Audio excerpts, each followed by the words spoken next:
Hey guys, it's Kevin, and I'm going to show you inside one of the scene files for my thesis animation. So here we are inside of After Effects, my compositing program of choice for this. And as you can see, I have a lot of layers and a lot of effects.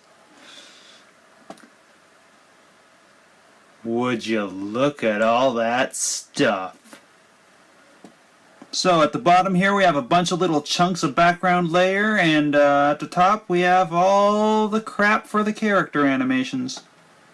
We have effects and filters, a whole ton of them, a decent number of animated keyframes, and a bunch of code.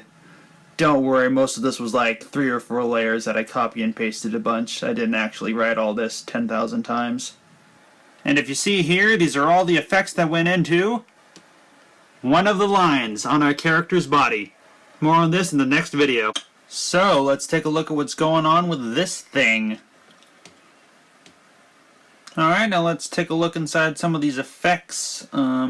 First we have 2 controls that don't do anything by themselves, but I've rigged it up so that the angle control controls the angle of that little corner there, and the slider jitters the texture. Let's take a look without some of these effects. I drew a bunch of lines and rigged them so that they animate with the rotation.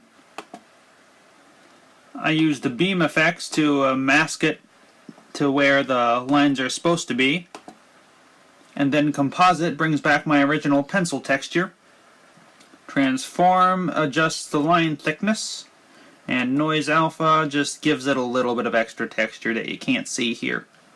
And all these things control the stuff based on points out of Maya. Now I'll go ahead and turn the rest of the lines on. So now you can see we have all the straight body lines, which are controlled by this set of points,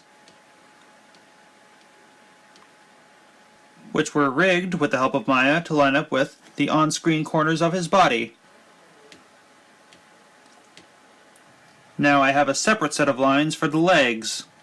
As you can see, if I turn some of the leg lines on, and the other leg. Now let's look at some solid textures.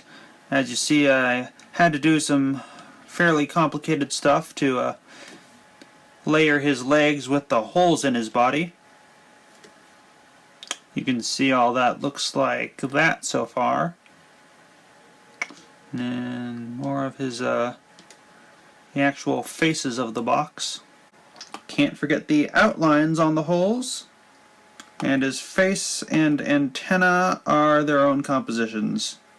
We'll explore such a composition with our descriptively named device.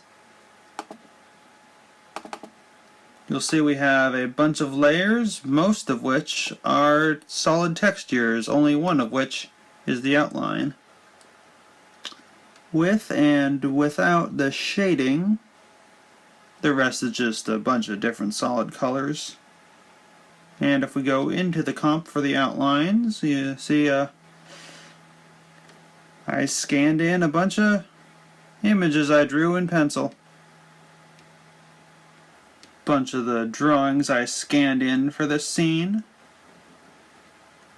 Make the whole thing transparent with this adjustment layer here. And all the other hand-drawn stuff is done the same way. Now, tentacles. Couple of shadows. And of course, the actual backgrounds. As you can see, most of the warehouse scenes have a lot of little layers because I'm recycling elements a lot. Often down to just textures and lines. There's that guy and its lines. And finally, that module is its own Photoshop file. Before, after. That's the whole scene. So yeah, that's everything for this shot. Alright, that's it for today. Hope you enjoyed it, if you even bothered watching all 5 of these things. See you later.